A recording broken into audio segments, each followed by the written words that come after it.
اسلام کا معنی ہی امن اور سلامتی ہے، اور سلامتی یہ ہے کہ آپ صرف خود امن میں نہ رہیں بلکہ دوسروں کو بھی اپنے ہاتھ اور زبان سے امن دے۔ یہی ہمارے ایمان کا معیار اور ہمارے کردار کا امتحان ہے۔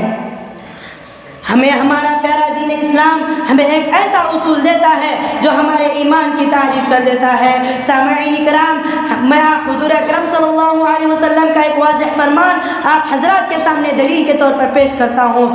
المسلم من سلم المسلم من لسانہ و یدہ، مسلمان وہ ہے جس کی زبان اور ہاتھ سے دوسرے مسلمان محفوظ رہیں۔ اراکین شورا غور کریں، نبی اکرم صلی اللہ علیہ وسلم نے یہ نہیں فرمایا کہ مسلمان وہ ہے جو نماز پڑھے، روزہ رکھے، بلکہ سب سے پہلے یہ فرمایا کہ مسلمان وہ ہے جو دوسروں کو تکلیف نہ دے۔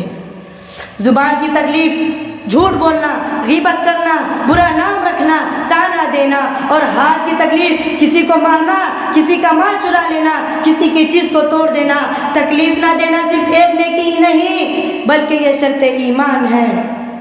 سامعین کرام، جب ہم دوسروں کو تکلیف نہیں دیتے تو یہ فضیلت ہمیں کہاں تک پہنچاتی؟ نبی اکرم صلی اللہ علیہ وسلم نے یہاں تک فرمایا کہ راستے سے تکلیف دہ چیز کا ہٹا دینا بھی صدقہ ہے۔ رفقاء مدرسہ اور سامعین سوچیں، اگر کوئی کانٹا، کوئی پتھر، کوئی شیشے کا ٹکڑا راستے پر پڑا ہے، آپ اسے ہٹا دیں گے تو آپ کو صدقے کا ثواب مل جاتا ہے۔ آپ نے محنت صرف اتنی سی کی کہ خود کو اور دوسروں کو گرنے سے یا زخمی ہونے سے بچا لیا۔ یہی ہے اسلام میں آسانی پیدا کرنے کی فضیلت۔ سامعین کرام، اس عظیم فضیلت کے ساتھ تکلیف دینے کی بہت سخت وعید بھی ہے۔ میں آپ کو ایک واقعہ بتاتا ہوں جس میں ایک عورت کا ذکر ہے۔ ایک عورت بہت زیادہ نفلی نماز پڑھتی تھی، روزے رکھتی تھی، صدقے کرتی تھی، مگر اپنی زبان سے اپنی پڑوسیوں کو اذیت دیتی تھی۔ نبی اکرم صلی اللہ علیہ وسلم نے یہ سب سنا تو فرمایا کہ وہ جہنم میں جائے گی۔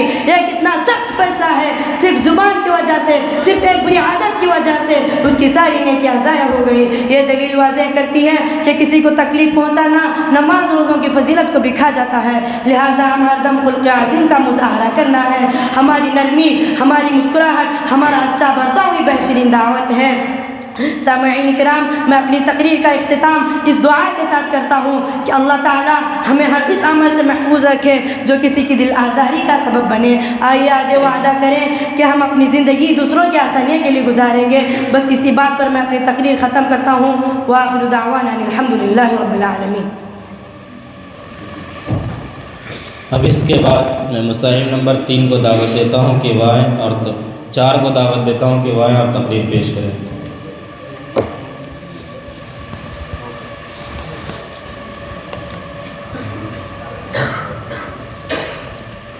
نحمده ونصلي على رسوله الكريم اما بعد قال النبي صلى الله عليه وسلم من سلم المسلمون من لسانه ويده۔ محترم حکم صاحبان، قابل قدر سامعین اکرام، السلام علیکم ورحمۃ اللہ وبرکاتہ۔ آج کی اس محفل میں میری تقریر کا عنوان ہے پڑوسی کے حقوق کی اہمیت۔ حضرات، یہ محض ایک سماجی ذمہ داری نہیں، یہ ہماری ایمانی زندگی کا سب سے بڑا امتحان ہے۔ آج ہم خلاؤں میں گھر بنا رہے ہیں، تہذیبوں کے نئے نقشے کھینچ رہے ہیں، مگر ہمارے اپنے گھر کی دیوار کے پیچھے رہنے والا بھائی چین سے نہیں سو رہا ہے، تو ہماری یہ ساری ترقی بے معنی ہے۔ ہمارا مذہب ہمیں سکھاتا ہے کہ پڑوسی وہ رشتہ ہے جو ہماری پیدائش سے لے کر قبر تک ہر ضرورت اور ہر مشکل میں ہمارے شانہ بشانہ کھڑا رہتا ہے۔ قابل قدر ہمارے پیارے آقا حضرت محمد مصطفیٰ صلی اللہ علیہ وسلم نے اس حق کو اتنی عظمت بخشی کہ تاریخ میں اس کی مثال نہیں ملتی۔ آپ صلی اللہ علیہ وسلم نے دو ٹوک الفاظ میں اعلان فرمایا، واللہ لا یؤمن واللہ لا یؤمن واللہ لا یؤمن۔ اللہ کی قسم وہ مومن نہیں ہو سکتا، اللہ کی قسم وہ مومن نہیں ہو سکتا، اللہ کی قسم وہ مومن نہیں ہو سکتا۔ عرض کیا گیا، یا رسول اللہ وہ کون شخص ہے؟ تو آپ صلی اللہ علیہ وسلم نے فرمایا، جس کا پڑوسی اس کی شرارتوں سے، اس کے آزار سے محفوظ نہ ہو۔ ذرا غور کیجئے، یہ کتنا بڑا معیار ہے۔ ایمان کی تکمیل کو پڑوسی کے امن و سکون سے جوڑ دیا گیا۔ یہاں چار دیواری ختم ہوتی ہے اور کردار شروع ہوتے ہیں۔ اسلام کے پاسبانوں، اسلام نے پڑوسی کے 3 دائرے مقرر فرمائے ہیں۔ ایک وہ پڑوسی جو رشتہ دار بھی ہو، جس پر رشتہ داری اور ہمسائیگی کے دوہرے حقوق ہیں۔ دوسرا وہ جو مسلمان بھائی ہو، جس پر پڑوسی اور دینی تعلق کے دوہرے حقوق ہیں۔ اور تیسرا وہ غیر مسلم پڑوسی جس پر صرف انسانیت اور ہمسائیگی کا حق پوری یکسوئی سے ادا کرنا لازم ہے۔ ہمارا یہ عدل، یہ وسعت قلبی ہماری عظمت کا نشان ہے۔ اسلام کے جیالوں، حقوق کا مطلب صرف یہ نہیں کہ اسے تکلیف نہ دی جائے، حق کا مطلب ہے اسے راحت دی جائے، اسے فائدہ پہنچایا جائے۔ جب وہ بیمار ہو تو آپ کی آہٹ سب سے پہلے اس کے دروازے پر ہو، جب وہ پریشانی میں ہو تو آپ کا کندھا اسے سہارا دے، جب اس کے گھر میں خوشی ہو تو آپ کی شرکت اسے محسوس ہو۔ نبی اکرم صلی اللہ علیہ وسلم نے پڑوسی کے حقوق پر اتنا زور دیا کہ صحابہ اکرام رضوان اللہ علیہم اجمعین یہ سوچنے لگے کہ کہیں ایسا نہ ہو کہ پڑوسی کو وراثت میں بھی حصے دار بنا دیا جائے۔ یہ گمان، یہ حیرت اس حق کی شدت کو بیان کرتی ہے۔ یہ حق ہمیں سکھاتا ہے کہ پردہ پوشی کی جائے، اس کے عیب کو ٹٹولا نہ جائے۔ سامعین اکرام، ہمارے پڑوس میں شور شرابہ، کوڑے کرکٹ کا انبار، گاڑیوں کی پارکنگ کے جھگڑے اور بے جا تکلیفیں، یہ سب ہمارے ایمان کو کمزور کر رہے ہیں۔ ہمیں اپنے پڑوسی کے لیے آسانیاں پیدا کرنی ہوں گی، نہ کہ تکلیفیں۔ حاضرین اجلاس، آخر میں آپ سب کو یہ یاد دلانا چاہتا ہوں کہ معاشرہ صرف اونچے اونچے بلڈنگوں سے نہیں بنتے، بلکہ اخلاق و کردار اور گفتار سے بنتے ہیں۔ تو آئیے اللہ تعالیٰ سے دعا کرتے ہیں کہ وہ ہمیں پڑوسی کے حقوق کو ادا کرنے والا بنائے۔ وما علینا الا البلاغ۔ اب اس کے بعد میں مصاحب نمبر 5 کو دعوت دیتا ہوں کہ وہ آئیں اور تقریر پیش کریں۔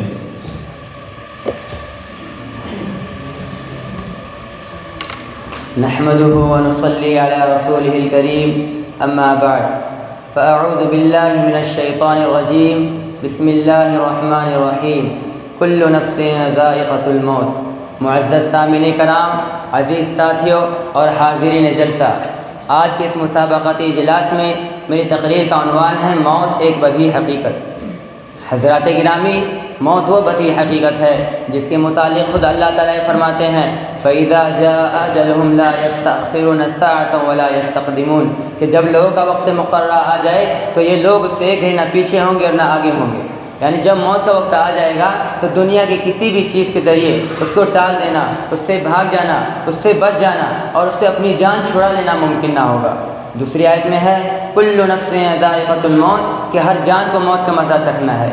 یعنی مسلمان ہو یا کافر، نبی ہو یا ولی، عالم ہو یا جاہل، امیر ہو یا غریب، آزاد ہو یا غلام، مرد ہو یا عورت، بچہ ہو یا بوڑھا، عقل مند ہو یا پاگل، انسان ہو یا جانور، ہر جاندار کو موت کا کڑوا گھونٹ پینا ہے۔ تیسری آیت میں فرمایا کل من علیہا فان ویبقى وجہ ربک ذو الجلال والاکرام کہ ہر وہ چیز جو زمین پر ہے فنا ہو جائے گی اور صرف تیرے رب کی ذات ہی باقی رہ جائے گی۔ یعنی جو بلند شان عظمت و رفت والا ہے، یعنی یہ حسین و رنگین دنیا، یہ عیش و عشرت کے سامان، یہ بارونق بازار، یہ نظر کو خیرہ کرتی ہوئی تمدن و تہذیب، یہ بھڑکیلے لباس، یہ چمکتے ہوئے زیورات، یہ مسکراتے اور قہقہ لگاتے چہرے، یہ عالیشان عمارتیں، یہ آسمان کو چھوتی ہوئی بلڈنگیں، یہ اونچے اونچے محلات، یہ حویلیاں اور بالا خانے، یہ پھولوں اور پھلوں سے لدے ہوئے باغات، یہ وسیع و عریض شاہراہیں، یہ لمبی چوڑی سڑکیں، یہ سیر و تفریح اور کھیل کود کے میدان، الغرض کائنات کی ساری چیزیں ختم ہونے والی ہے اور کوئی چیز باقی رہنے والی نہیں ہے۔ سامعین باتمکین، حضرت انس فرماتے ہیں کہ زمین ہر دن اعلان کرتی ہے اے آدم کی اولاد، تو میری پیٹھ پر چل رہا ہے مگر تیرا ٹھکانہ میرا پیٹ ہے، تو میری پیٹھ پر گناہ کر رہا ہے مگر تجھے عذاب میرے پیٹ میں ہوگا، تو میری پیٹھ پر خوب ہنس رہا ہے مگر میرے پیٹ میں آ کر تجھے رونا ہے، تو میری پیٹھ پر شوق سے مال جمع کر رہا ہے مگر میرے پیٹ میں تو غمگین رہے گا، تو میری پیٹھ پر بڑے فخریہ انداز سے چل رہا ہے مگر میرے پیٹ میں مغموم اور پریشان رہے گا، تو میری پیٹھ پر مال حرام کھا رہا ہے مگر میرے پیٹ میں تجھے کیڑے کھانے پڑیں گے، تو میری پیٹھ پر روشنی میں چل رہا ہے مگر میرے پیٹ میں تجھے اندھیرے میں رہنا ہوگا، تو میری پیٹھ پر مجموعہ میں رہتا ہے مگر میرے پیٹ میں تجھے تنہا رہنا ہوگا۔ ذی وقار سامعین اعظام، اس میں کوئی شک نہیں کہ موت بڑی خوفناک چیز ہے، دل دہلا دینے والی ہے، ہوش اڑا دینے والی ہے، اوسان خطا کر دینے والی ہے، لذتیں مٹا دینے والی ہے، راحت و آرام رخصت کر دینے والی ہے، چین و سکون ختم کر دینے والی ہے، شہروں کو ویران اور بستیوں کو اجاڑ دینے والی ہے، محلوں کو تباہ و برباد کر دینے والی ہے۔ لہٰذا ہمیں چاہیے کہ ان فانی چیزوں سے دل نہ لگائے بلکہ اس جنت سے دل لگائے جہاں کی نعمتیں ہمیشہ ہمیشہ آنے والی ہے، جہاں کی نعمتوں میں دوام اور بقا ہے، جہاں کی نعمتیں ہم سے کبھی ضائع نہیں ہوں گی۔ اللہ تعالیٰ سے دعا ہے کہ وہ ہمیں ان باتوں پر عمل کرنے کی توفیق عطا فرمائے۔ وآخر دعوانا ان الحمد للہ رب العالمین۔ اب اس کے بعد میں مصاحب نمبر 6 کو دعوت دیتا ہوں کہ وہ آئیں اور تقریر پیش کریں۔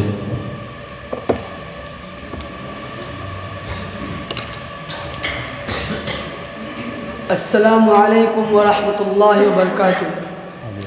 نحمده ونصلی علی رسوله الکریم، اما بعد، اعوذ باللہ من الشیطان الرجیم، بسم اللہ الرحمن الرحیم۔ ان هذا القرآن يهدی للتی هی اقوم، صدق اللہ العظیم۔ محترم مشفق اساتذہ اکرام، حاضرین جلسہ، آج کی اس اجلاس میں میری تقریر کا موضوع ہے صداقت قرآن۔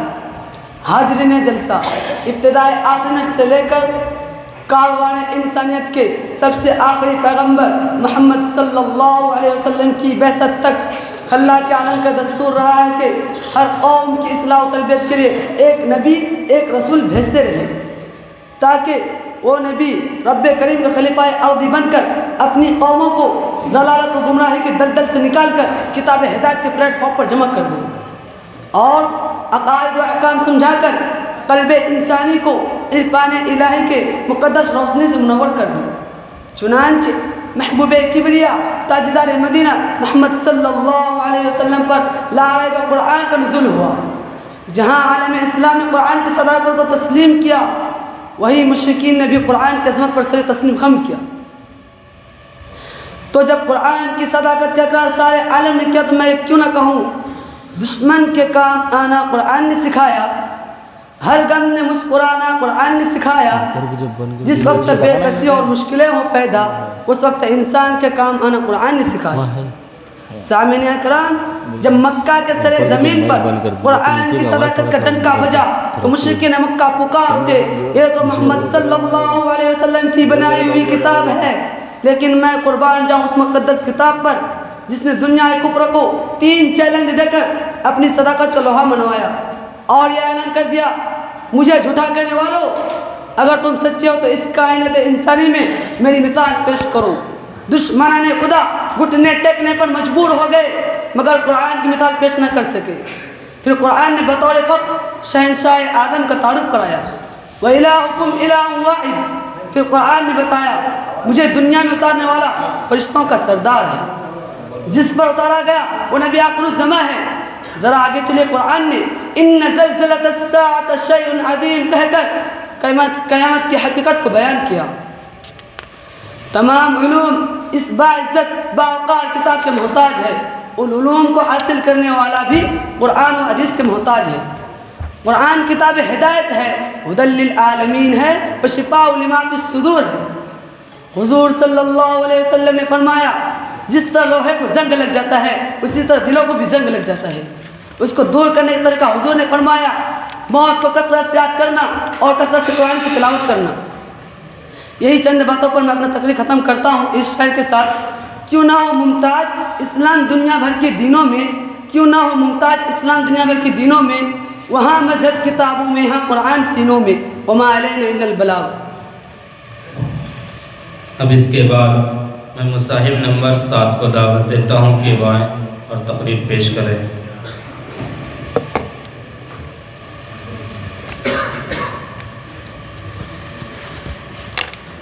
السلام علیکم ورحمۃ اللہ وبرکاتہ۔ الحمد للہ رب العالمین والصلاة والسلام علی سید المرسلین، اما بعد۔ محترم حاضرین، آج کے اس مسابقت اجلاس میں میری گفتگو کا عنوان ہے صحابہ کرام کی شان میں گستاخی کا انجام۔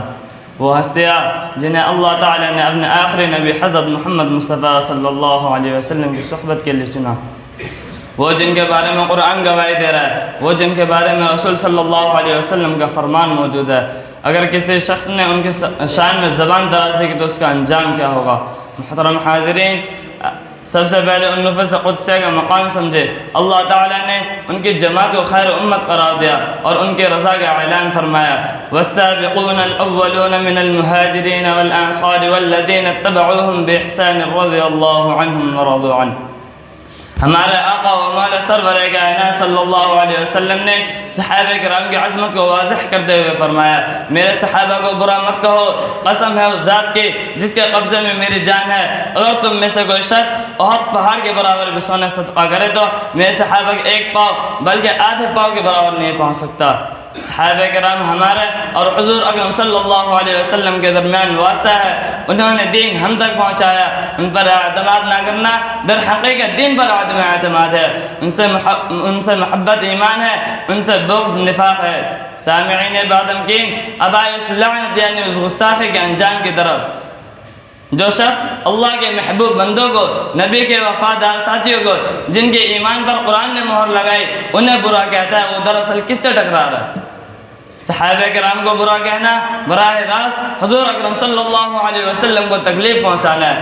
آپ صلی اللہ علیہ وسلم نے فرمایا، وَمَنْ آذَاهُمْ فَقَدْ آذَانِي وَمَنْ آذَانِي فَقَدْ آذَى اللَّهُ۔ جس نے انہیں تکلیف دی اس نے مجھے تکلیف دی، اور جس نے مجھے تکلیف دی اس نے اللہ کو تکلیف دی، اور جو نبی کو تکلیف دیتا ہے اللہ فرماتا ہے، إِنَّ الَّذِينَ يُؤْذُونَ اللَّهَ وَرَسُولَهُ لَعَنَهُمُ اللَّهُ فِي الدُّنْيَا وَالْآخِرَةِ وَأَعَدَّ لَهُمْ عَذَابًا مُهِينًا۔ گستاخ کو کبھی دنیا میں سکون، ایمان کی حلاوت اور قبولیت نصیب نہیں ہو سکتی، وہ حق سے بھٹک جاتا ہے اور اس کا دل نفاق کی سیاہی سے بھر جاتا ہے۔ وہ روز قیامت تنہا کھڑا ہوگا، اللہ، رسول اور تمام فرشتوں کی لعنت ہوگی۔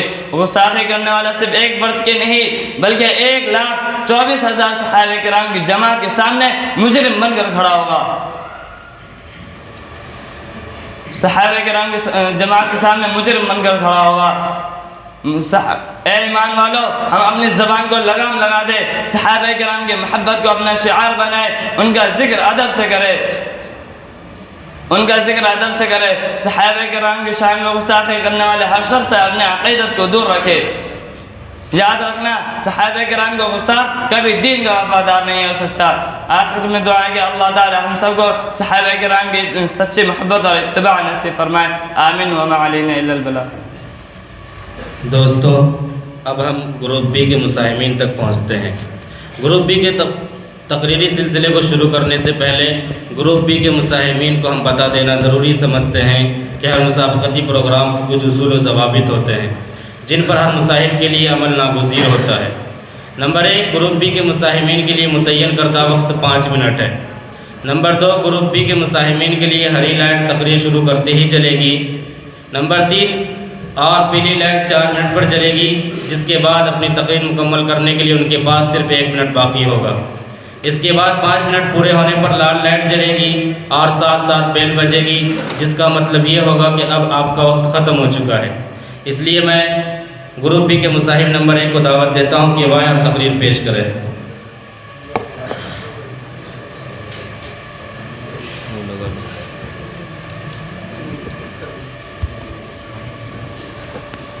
کیا نام ہے؟ حمزہ۔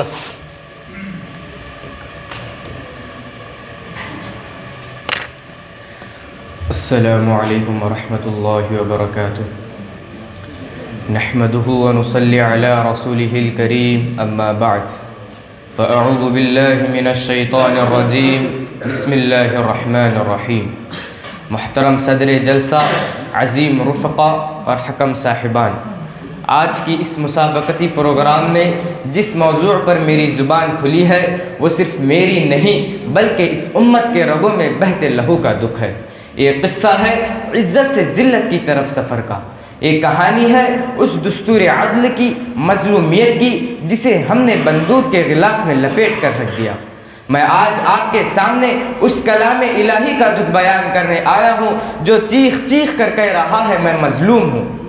ایک ایسی ہستی جسے رب نے ہماری شفاعت کا ذریعہ بنایا، مگر آج وہ خود قیامت کے دن ہماری شکایت کرنے تک کو تیار ہے۔ کیا اس سے بڑھ کر کوئی محرومی ہو سکتی ہے؟ حکم صاحبان اور اہل علم، آج ہماری محبت قرآن سے ظاہری اور رسمی ہو چکی ہے۔ ہم تجوید کے قواعد پر تو غور کرتے ہیں مگر اس کے فکری انقلاب کو فراموش کر بیٹھے ہیں۔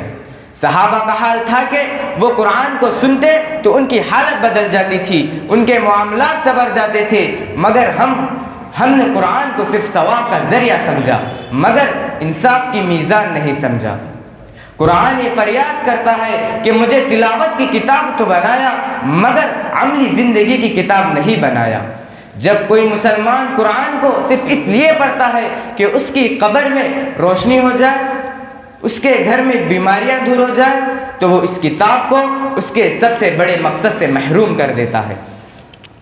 گھروں میں سجا کر چھوڑ دیا مجھے تنہا، دل میں بسایا نہ گیا۔ گھروں میں سجا کر چھوڑ دیا مجھے تنہا، دل میں بسایا نہ گیا۔ میں علم و حکمت کا دریا تھا، تم نے مجھے محض ایک تبرک بنا دیا۔ میرے پیارے بھائیوں، آج یہاں میری فریاد کا سب سے دردناک پہلو آپ جانتے ہیں، قرآن کا وہ حصہ جس میں اللہ تعالیٰ نے خود حصہ داریاں مقرر کیے، وہ وراثت کا قانون ہے، جس میں اللہ تعالیٰ نے کسی کو بھی وکیل نہیں بنایا بلکہ خود کہا کہ اللہ کی طرف سے مقرر کردہ حصے ہیں۔ مگر آج ہماری مسلمانی کیا ہے؟ ذرا سوچئے، جب ایک باپ اپنی جائیداد تقسیم کرتا ہے تو اپنی بیٹی کو حق سے محروم کر دیتا ہے، ایک کہہ کر کہ وہ پرایا دھن ہے۔ ہماری برادری میں اس کا کوئی رواج نہیں۔ جب ایک بھائی اپنی جوان بہن کا حصہ ایک کہہ کر دبا لیتا ہے کہ وہ کیا کرے گی مال لے کر، تو یہ عمل کس کے خلاف بغاوت ہے؟ میں قسم کھا کر کہتا ہوں، جب کسی مظلوم بیٹی کا حق چھینا جاتا ہے تو وہ بیٹی نہیں روتی، قرآن کے صفحات روتے ہیں۔ جب اس کتاب کے واضح قوانین کو رواج، خاندان کی عزت، دنیاوی لالچ کی بھیٹ پر چڑھا دیا جاتا ہے تو قرآن کا دل ٹکڑے ٹکڑے ہو جاتا ہے۔ وہ کہتا ہے میں تمہاری بہن کا حصہ ہوں، مجھے کیوں دبا دیا گیا؟ یہ صرف ہماری بیٹیوں کا حق نہیں بلکہ اللہ کے حکم کی تعمیل کا حق ہے۔ مگر آج ہم نے قرآن کو صرف 3 چیزوں تک محدود کر دیا۔ نمبر 1، عدالتوں میں، سیاست کی محفلوں میں جھوٹ پر پردہ ڈالنے کے لیے اس کو استعمال کیا جاتا ہے۔ نمبر 2، جب گھر میں کوئی مر جائے تو جب قرآن یاد آتا ہے تو ہم قاریوں کو بلا کر ایصال ثواب کرتے ہیں۔ نمبر 3، جب ہم نئی گاڑی یا نیا گھر یا ہمارے گھروں میں شادی بیاہ کی تقرب میں اس کی آرائش کی غرض سے رکھا جاتا ہے۔ یاد رکھیں، اگر کسی معاشرے میں قرآن ہو مگر اس کے ساتھ ساتھ جھوٹ، سود، ناانصافی، حق تلفی ہو تو اس قوم پر قرآن کی مظلومیت کا سب سے زیادہ گناہ ہوگا۔ محترم صدر جلسہ، اب رونا بند، اب شکوہ ختم، اب وقت جہد مسلسل کا، ہمیں اس کو مقام واپس دلانا ہوگا اور اس مظلوم کے آنسو پوچھنے ہوں گے۔ آج ہم یہاں سے ایک تاریخی عہد لے کر اٹھیں گے، ہم اپنے گھروں سے وراثت کے حق کو ادا کرنے کا آغاز کریں گے۔ یہ میرا حق نہیں، یہ میری بہن کا حق ہے جسے اللہ نے دیا ہے۔ ہم دنیا کی رسم و رواج کو چھوڑ کر صرف اللہ کے حکم کو حاکم مانیں گے۔ ہم قرآن کو ہر مظلوم کی آواز سمجھیں گے اور ہم خود بھی قرآن پر عمل پیرا ہوں گے اور پوری دنیا کے سامنے اس کی سچائی پر گواہ بنیں گے۔ میں اللہ تعالیٰ سے دعا کرتا ہوں کہ اللہ تعالیٰ ہمیں قرآن کو چھوڑنے اور اس کے قوانین پر عمل نہ کرنے کے جرم سے معاف فرمائے، آمین یا رب العالمین۔ السلام علیکم۔ اب اس کے بعد میں مصاحب نمبر 2 کو دعوت دیتا ہوں کہ وہ آئیں اور تقریر پیش کریں۔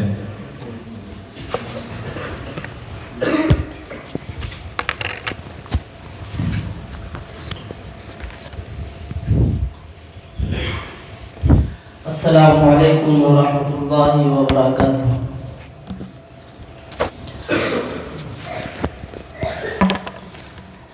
حامدا و مصلیا اما بعد، محترم حضرات، سامعین کرام، آج میں جس موضوع پر تقریر کرنے کے لیے کھڑا ہوا ہوں وہ ہے قرآن کریم کی حفاظت اور اس کی عظمت۔ اللہ رب العزت نے انسانیت کی ہدایت کے لیے قرآن کریم کو نازل فرمایا اور اس کی حفاظت کا ذمہ خود لیا۔ چنانچہ ارشاد ربانی ہے، اِنَّا نَحْنُ نَزَّلْنَا الذِّكْرَ وَإِنَّا لَهُ لَحَافِظُونَ، ہم نے قرآن کریم کو نازل کیا اور ہم ہی اس کے محافظ ہیں۔ سامعین، اللہ تعالیٰ نے صرف اس کی حفاظت کا اعلان نہیں کیا بلکہ اسے ثابت بھی کیا۔ سب سے پہلے رب العالمین نے تمام انسانوں اور جناتوں کے سامنے وہ بلند ترین چیلنج رکھا جس کی گونج قیامت تک سنائی دیتی رہے گی۔ اللہ تعالیٰ قرآن کریم میں ارشاد فرماتا ہے قُلْ لَئِنِ اجْتَمَعَتِ الْإِنسُ وَالْجِنُّ عَلَىٰ أَن يَأْتُوا بِمِثْلِ هَٰذَا الْقُرْآنِ لَا يَأْتُونَ بِمِثْلِهِ وَلَوْ كَانَ بَعْضُهُمْ لِبَعْضٍ ظَهِيرًا۔ اے نبی کہہ دیجئے اگر سارے انسان اور سارے جن جمع ہو جائے پھر چاہے ایک دوسرے کے بڑے مددگار بن جائے تب بھی قرآن جیسا کلام نہیں لا سکتے۔ سامعین باتن کی عرب کے بڑے شاعر، بڑے خطیب، بڑے فصیح انسان سب نے سر جھکا دیا، کسی کی زبان نہ کھل سکی، کسی کے قلم میں ہمت نہ رہی۔ پھر اللہ تعالیٰ نے چیلنج میں تخفیف فرمائی اور فرمایا قُلْ فَأْتُوا بِعَشْرِ سُوَرٍ مِثْلِهِ، کہہ دو اگر تم سچے ہو تو اس جیسی ایک سورت ہی لے آؤ، 10 سورتیں لے آؤ۔ لیکن تاریخ شاہد ہے کہ مکہ میں چیلنج دیا، جواب نہ آیا، مدینہ میں دہرایا، پھر جواب نہ آیا، صدیاں گزری پھر بھی جواب نہ آیا۔ آج جدید سائنس کا دور ہے، ٹیکنالوجی کا زمانہ ہے، مگر پھر بھی جواب نہ آیا۔ پھر اللہ تبارک و تعالیٰ نے چیلنج میں اور تخفیف فرمائی اور فرمایا فَأْتُوا بِسُورَةٍ مِّن مِّثْلِهِ، کہ اگر تم سچے ہو تو اس جیسے ایک صورت ہی لے آؤ۔ لیکن یہ تیسرا مرحلہ تھا، نہ عرب کے بڑے شاعر، نہ خطیب، نہ زبان کے بڑے ماہر، نہ خطابت کے بادشاہ، سب نے عاجزی کا اعتراف کیا اور قرآن کی مثال نہیں لا سکی۔ یہ فصاحت و بلاغت صرف قرآن کی عظمت کو بیان نہیں کرتا ہے بلکہ اسے اللہ کا کلام ہونے کی گواہی بھی دیتا ہے جو انسانی صلاحیت سے ماورا ہے۔ آج بھی ہزاروں سال بعد دنیا کے دانشور، شعراء اور سائنسدان قرآن کی اس شان کے آگے جھک جاتے ہیں اور اس کی مثال پیش کرنے کی ہمت نہیں کر سکتے ہیں۔ یہ اعجاز قرآن کی ابدی فتح ہے جو ہر مومن کے لیے فخر اور ہر منکر کے لیے سبق ہے۔ 1400 سال گزر گئے، زمانے بدلے، سلطنتیں اٹھی اور مٹ گئی، علوم آئے اور چلے گئے، مگر قرآن کریم آج بھی ویسا ہی ہے جیسا جناب محمد رسول اللہ صلی اللہ علیہ وسلم کے قلب مبارک پر نازل ہوا تھا۔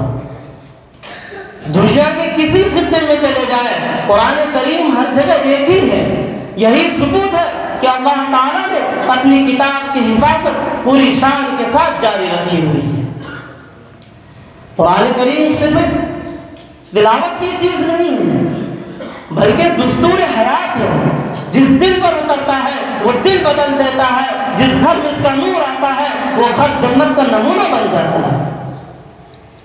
قرآن کریم وہ عظیم کتاب ہے جس نے دنیا کی تقدیر بدلی، قوموں کے مزاج بدلے، انسانیت کے راستے روشن کیے۔ اس نے عرب کے بکھرے ہوئے ناخواندہ اور جنگجو قبیلوں کو دنیا کا سب سے ہمدرد اور باوقار معاشرہ بنا دیا۔ اسلام سے پہلے ان کی زندگی لڑائی، جھگڑے، جاہلیت اور ظلم سے بھری ہوئی تھی، مگر جب ان کے دلوں میں قرآن اترا تو ان کی سوچ، کردار اور اخلاق سب بدل گئے۔ ملت بیضا کے پاسبانوں، آج دنیا نے ترقی کر لی، سائنس آگے بڑھ گئی، ٹیکنالوجی نے فاصلوں کو کم کر دیا، مگر انسان کا دل آج بھی بے سکون ہے۔ اس کا اصل سکون قرآن ہے۔ اللہ تعالیٰ فرماتا ہے الا بذکر اللہ تطمئن القلوب۔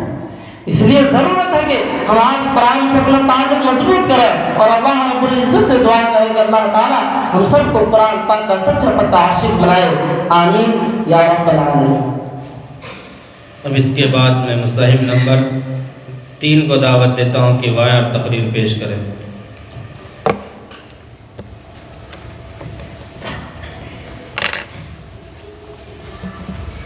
السلام علیکم ورحمۃ اللہ وبرکاتہ۔ نحمده ونصلي على رسوله الكريم، اما بعد فأعوذ بالله من الشيطان الرجيم بسم الله الرحمن الرحيم إن هذا القرآن يهدي للتي هي أقوم صدق اللہ العظیم. محترم حضرات، حضرت حکم صاحبان اور میرے عزیز ساتھیوں، آج کے اس مسابقتی پروگرام میں میری تقریر کا عنوان ہے نزول قرآن کا مقصد اور انسانی دنیا پر ہمارے اثرات. اللہ تعالیٰ سے دعا ہے کہ اللہ تعالیٰ مجھے صحیح بات کہنے اور آپ سب کو صحیح بات سمجھنے کی توفیق عطا فرمائے. غلامی میں نہ کام آتی ہیں شمشیریں نہ تدبیریں، غلامی میں نہ کام آتی ہیں شمشیریں نہ تدبیریں، جو ہو ذوق یقین پیدا تو کٹ جاتی ہیں زنجیریں. محترم حضرات، قرآن کریم کا نزول صرف تبرک حاصل کرنے کے لیے نہیں ہوا تھا، بلکہ قرآن کریم کا نزول زندگی کے نظام کو بدلنے، دلوں کو فتح کرنے اور دنیا پر حق کا پرچم لہرانے کے لیے ہوا تھا. یہ وہ منزل مقصود ہے جس کی طرف انسان کو ابدی سعادت کے رہنمائی کرنا اس کا مقصد ہے. اللہ رب العزت کا فرمان ہے ان هذا القرآن يهدي للتي هي اقوم، کہ بے شک یہ کتاب ایسے راستے کی رہنمائی کرتا ہے جو بالکل سیدھا ہے. محترم سامعین، قرآن کریم کے نزول کا سب سے بنیادی اور سب سے اہم مقصد شرک کا خاتمہ تھا. دنیا اس وقت جھوٹے خداؤں، باطل عقیدوں اور ظالم طاقتوں کی غلام تھی. جس دور میں عظیم کلام نازل ہوا اس وقت مساوات انسانی کا تصور دنیا سے بالکل ختم ہو چکا تھا. یونان اور روم میں غلامی کی لعنت عام تھی. ہندوستان میں ذات پات کا نظام انسانوں کو چھوٹے بڑے خاندوں میں تقسیم کر چکا تھا. عرب میں تو نسلی تفاقر اور طبقاتی اونچ نیچ عروج پر تھی. انسانیت، وقار اور عزت نفس کو محض مال و نسب کی بنیاد پر پرکھا جاتا تھا. اسی ظلمت میں قرآن کا نور طلوع ہوا. قرآن کے اسی تصور توحید نے تمام ظالم نظریات کو جڑ سے اکھاڑ دیا.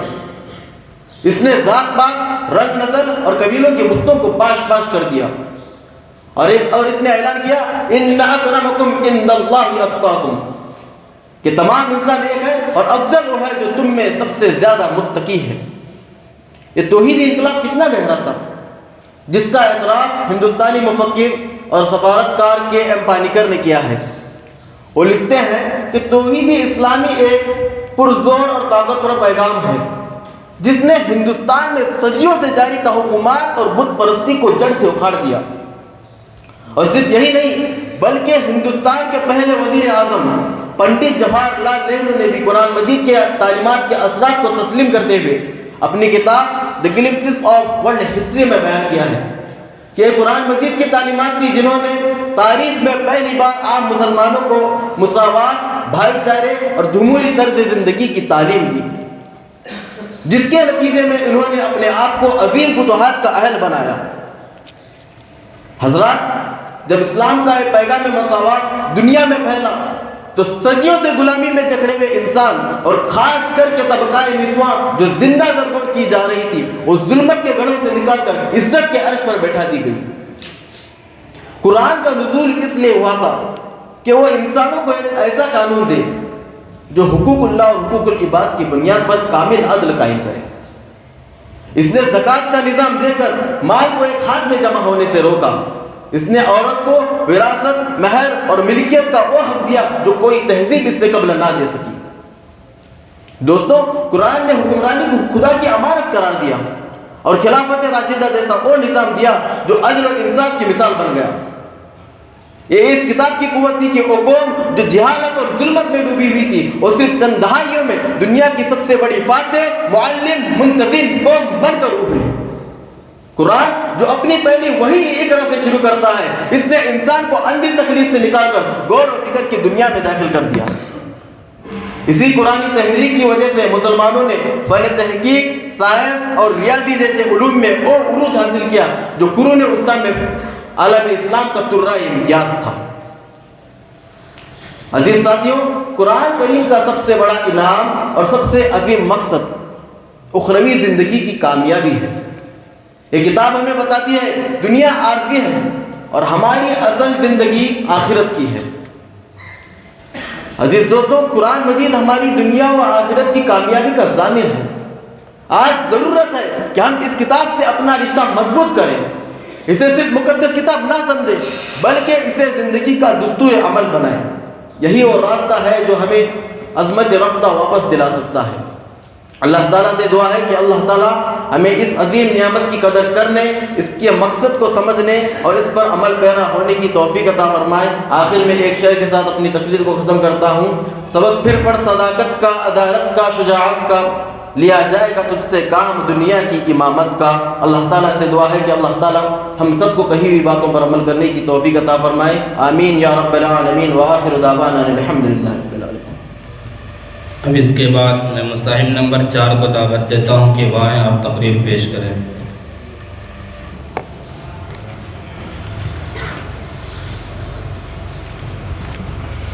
الحمد للہ رب العالمین والعاقبۃ للمتقین والصلاة والسلام علی سید الانبیاء والمرسلین، اما بعد فاعوذ باللہ من الشیطان الرجیم، بسم اللہ الرحمن الرحیم۔ یا ایھا الناس اتقوا ربکم الذی خلقکم من نفس واحدۃ وخلق منها زوجها وبث منہما رجالا کثیرا ونساء، صدق اللہ العظیم۔ محترم سامعین اکرام، حکم صاحبان، آج کے اس مسابقتی پروگرام میں میرا عنوان ایک ایسا ناسور ہے جو ہمارے اسلامی معاشرے کو گھن کی طرح کھا رہا ہے، ایک ایسی رسم جس نے بے شمار بیٹیوں کو رلا دیا اور ان کے باپوں کو شرمندہ کر دیا۔ میرا موضوع ہے جہیز ایک سماجی لعنت۔ میرے عزیز ساتھیوں، جہیز کیا ہے؟ یہ وہ بیجا مطالبہ ہے جو دولہا یا اس کے گھر والے دلہن کے والدین سے کرتے ہیں، جس کی اسلام میں کوئی جگہ نہیں ہے، مگر ہماری سوسائٹی والوں نے اسے واجب بنا دیا ہے۔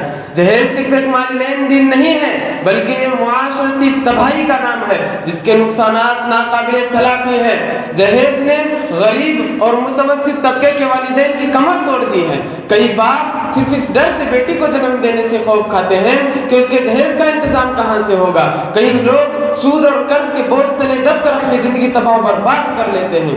جب جہیز کم ہوتا ہے تو سسرال والے بہو کو تانا دیتے ہیں، یہ بیٹی کی نہیں بلکہ اس کے والدین کی عزت نفس کی توہین ہے۔ بعض اوقات یہ تذلیل اتنی بڑھ جاتی ہے کہ معاملہ تشدد اور قتل تک جا پہنچتا ہے، جسے آج دنیا جہیز کی موت کے نام سے جانتی ہے۔ کانٹے ہیں یہاں ہر قدم پھولوں کی طلب کیا، کانٹے ہیں یہاں ہر قدم پھولوں کی طلب کیا، بیٹی کو جنم دے کر بھی قرض دار ہے دنیا۔ سامعین اکرام، یہ شرم کی بات ہے کہ ایک طرف ہم حق مہر جو عورت کا حق ہے اس کو معمولی رکھتے ہیں، اور دوسری طرف جہیز کا مطالبہ جو ہمارا کوئی حق نہیں بڑا چڑھا کر کرتے ہیں۔ اسلام میں جہیز کی کوئی حیثیت نہیں ہے۔ ہمارے نبی اکرم صلی اللہ علیہ وسلم کی بیٹیاں دنیا کی سب سے افضل خواتین تھیں۔ حضرت فاطمہ رضی اللہ عنہا کا نکاح حضرت علی رضی اللہ عنہ سے ہوا تو حضور نے صرف چند ضروری چیزیں جیسے کہ ایک بستر، ایک پانی کا گھڑا اور 2 تکیے دیے تھے۔ یہ سامان جہیز نہیں تھا بلکہ بیٹی کی ضرورت تھی، مگر ہم آج اسے رسم بنا کر سونے چاندی کے مطالبات کرتے ہیں۔ دوستو، سوال یہ ہے کہ آج کا مسلم نوجوان یہ کیوں نہیں سوچتا اور اس کے لالچی ماں باپ یہ کیوں نہیں سوچتے آخر کب تک وہ معصوم خواتین جہیز کی سولی پر لٹکتی رہیں گی؟ آخر کب تک اس غیر اسلامی رواج کے ہاتھوں شریف کنگال ہوتے رہیں گے؟ آخر کب تک وہ دل سوز مائیں اپنی بیٹیوں کو جوانی کی دہلیز پر دیکھ کر کلیجہ محسوستی رہیں گی؟ آخر کب تک قوم کو دینی اصول سمجھانے والے مولوی اور مفتیانی اکرام خاموش تماشائی بن کر جہیز کا اننگا ناچ دیکھتے رہیں گے؟ ان کی زبانیں گنگ کیوں ہیں؟ انہیں کون سے سانپوں نے سن لیا ہے؟ ان کے حلق سے آوازیں کیوں نہیں نکلتی؟ وہ مسجد کے ممبروں، مدرسوں اور جلسوں میں اپنی دھواندار تقریروں میں یہ الفاظ کیوں نہیں کہتے؟ جہیز اسلام میں حرام ہے، اس کی کوئی حقیقت نہیں ہے، یہ غیر مسلموں کا طریقہ ہے، یہ اسراف ہے۔ اسلام میں اسراف گناہ ہے۔ اسلام نے عورتوں کو وراثت کا حق دیا ہے، وہ اپنے باپ، شوہر اور بیٹے کے ترکے میں حقدار ہے۔ وہ ہندو مذہب کی طرح اسلام میں وراثت سے محروم نہیں کی گئی۔ پھر یہ جہیز کا مطالبہ، اس کے ماں باپ کے کون سی گناہوں کی سزا ہے؟ کس خطا کا جرمانہ ہے؟ کیا ان کی سزا یہی ہے کہ انہوں نے اپنے دل کے ٹکڑے کو اپنا لہو پلا کر پروان چڑھایا، ان کی تعلیم و تربیت کے لیے محنت مزدوری کی، ان پر اپنے گاڑی پسینے کی کمائی نچاور کی؟ میرے عزیز ساتھیوں، جہیز ایک ظلم ہے۔ اسلام میں مال کا اصول صرف حلال طریقے سے جائز ہے۔ کسی عورت کی والدین کی مجبوری کا فائدہ اٹھا کر مال مانگنا یا شادی کے نام پر ان پر دباؤ ڈالنا صریحاً ظلم ہے، اور ظلم قرآن میں حرام قرار دیا گیا ہے۔ محترم سامعین اکرام، یہ لعنت تب تک ختم نہیں ہوگی جب تک ہم سب یہ عہد نہ کریں کہ ہم آج سے قسم کھائیں کہ شادی میں 1 روپیہ بھی جہیز کا نہیں لیں گے، ہم اپنے حیثیت سے زیادہ قرض لے کر دکھلاوے کے لیے جہیز نہیں دیں گے۔ اے نوجوان ساتھیوں، ہم خود جہیز کا بائیکاٹ کریں گے، ایسی تقریبات کا حصہ نہیں بنیں گے۔ جہیز کو ختم کرنے کی شروعات ہمیں خود اپنے گھر سے کرنی ہوگی۔ جب لڑکا خود کہے گا کہ مجھے میری شریک حیات چاہیے، جہیز کا 1 دن کا بھی نہیں، تو یہ لعنت خود بخود ختم ہو جائے گی۔ محترم حاضرین، خدا کے لیے بیٹیوں کی شادی کو مشکل مت بنائیے، اسلام نے اسے آسان بنایا ہے۔ آئیے اس رسم کو جڑ سے اکھاڑ کر پھینکیں اور نکاح کو سنت کے مطابق سستا بنائیں، اور اللہ سے دعا ہے کہ اللہ تعالی ہمیں اس سماجی لعنت کے خلاف کھڑے ہونے کی توفیق عطا فرمائے۔ جزاک اللہ خیر، وآخر دعوانا الحمدللہ رب العالمین۔ اب اس کے بعد میں مصاحب نمبر 5 کو دعوت دیتا ہوں کہ وہ آئیں اور تقریر پیش کریں۔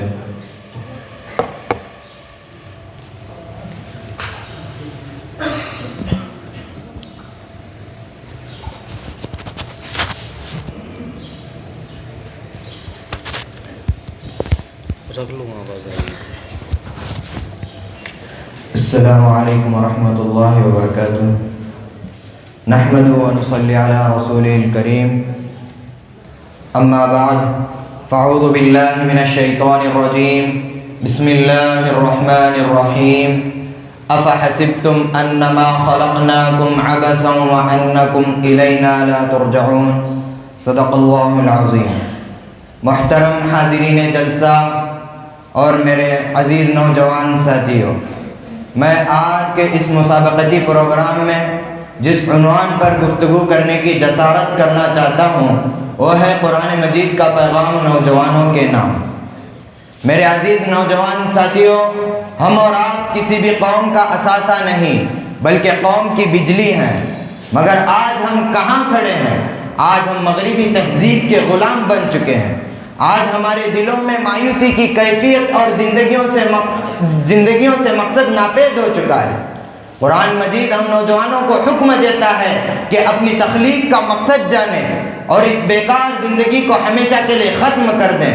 قرآن مجید ہم سے مخاطب ہو کر کے یوں کہتا ہے، افحسبتم انما خلقناکم عبثا وانکم الینا لا ترجعون، کیا تم نے یہ گمان کر لیا تھا کہ ہم نے تمہیں یوں ہی بیکار پیدا کیا ہے اور تم ہماری طرف نہیں لوٹائے جاؤ گے؟ خبردار، ہم دنیا میں بے مقصد فیشن پرستی کے لیے نہیں آئے، ہمیں اس زمین پر ایک اللہ کی بندگی کرنی ہے اور حق و انصاف کا پرچم بلند کرنا ہے۔ میرے عزیز نوجوان ساتھیوں، آج کا اصل میدان جہاد سوشل میڈیا اور یونیورسٹیوں کے اندر ہے۔ آج علم کا سیلاب نہیں بلکہ باطل کی لہریں چل رہی ہے۔ قرآن مجید ہم نوجوانوں کو کہتا ہے کہ ہم اندھی تقلید کو پاش پاش کرے، غور و فکر کرے، علم کی روشنی سے فکر جنگ جیتے، ورنہ ہمارا ایمان خطرے میں ہے۔ اے قرآن کے متوالو، قرآن کا آغاز ہی اقرا سے ہوتا ہے۔ یہ صرف کتابیں پڑھنے کا حکم نہیں، یہ حقائق کو پہچاننے اور باطل نظریات کو شکست دینے کا اعلان ہے۔ ہمیں سائنسی، اقتصادی اور دینی ہر میدان میں مہارت حاصل کرنی ہوگی۔ جس طرح اصحاب کہف کے نوجوانوں نے اپنے وقت کے باطل نظام اور جھوٹے معبودوں کو شکست دی تھی، اسی طرح ہمیں آج کے الحاد، مادیت، شکوک و شبہات کو علم اور دلیل کی طاقت سے کچلنا ہوگا، ورنہ یہ فکری جنگ ہمارے نسلوں کے ایمان کو نگل جائے گی۔ حاضرین جلسہ اور سامعین باتمکین، قیادت کا راز صرف ڈگریوں میں نہیں، کردار کی پختگی اور استقامت میں ہے۔ بتائیے، کیا ہمارے نوجوانوں کے پاس وہ کردار ہے جس کی روشنی میں یہ دنیا چلے؟ میرے عزیز نوجوان ساتھیوں، قرآن ہم سے صرف تلاوت نہیں بلکہ تزکیہ نفس یعنی اپنی روح کی پاکیزگی کا مطالبہ بھی کرتا ہے۔ قرآن ہمیں انبیاء اکرام علیہ السلام کے نوجوان ساتھیوں کی مثالیں دیتا ہے۔ ان کی طاقت کیا تھی؟ کردار کی امامت۔ قرآن کا فیصلہ کن حکم ہے، فاستقم کما امرت، بس تم سیدھے رہو جیسا کہ تمہیں حکم دیا گیا ہے، اور اپنی کمر کس لو، اور استقامت ہی وہ قوت ہے جو آپ کو فتنوں کے سامنے جھکنے سے بچاتی ہے۔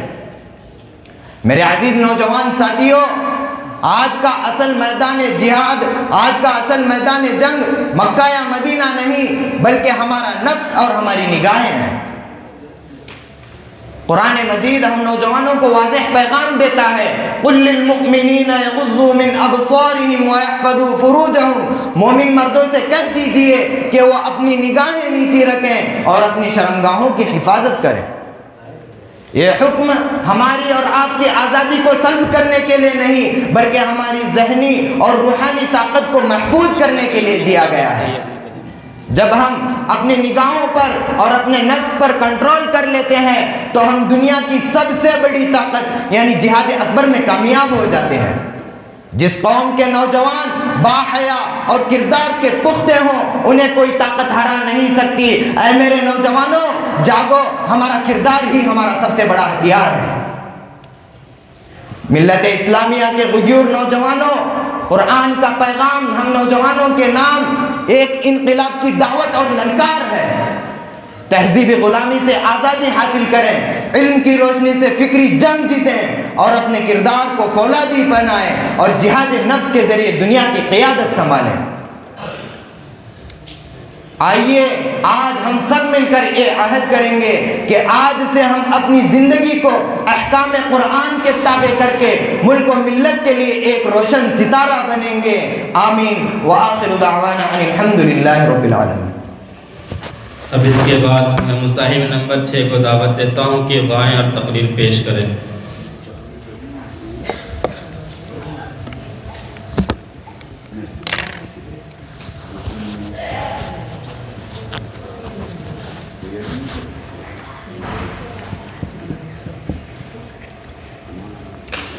السلام علیکم ورحمۃ اللہ وبرکاتہ۔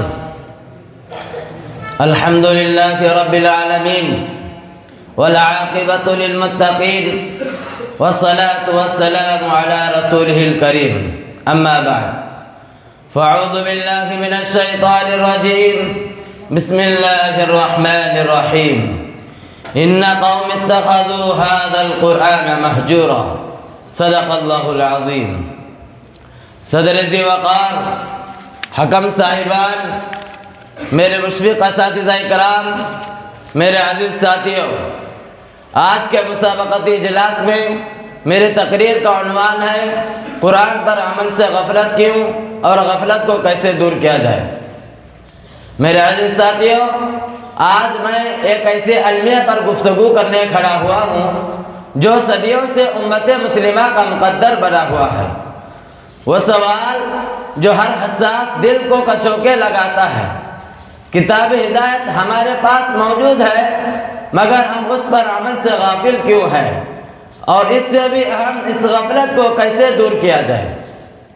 جناب صدر، قرآن صرف ایک مقدس کتاب نہیں، یہ آسمان سے نازل ہونے والا ایک انقلابی دستور ہے، ایک مکمل ضابطہ حیات ہے۔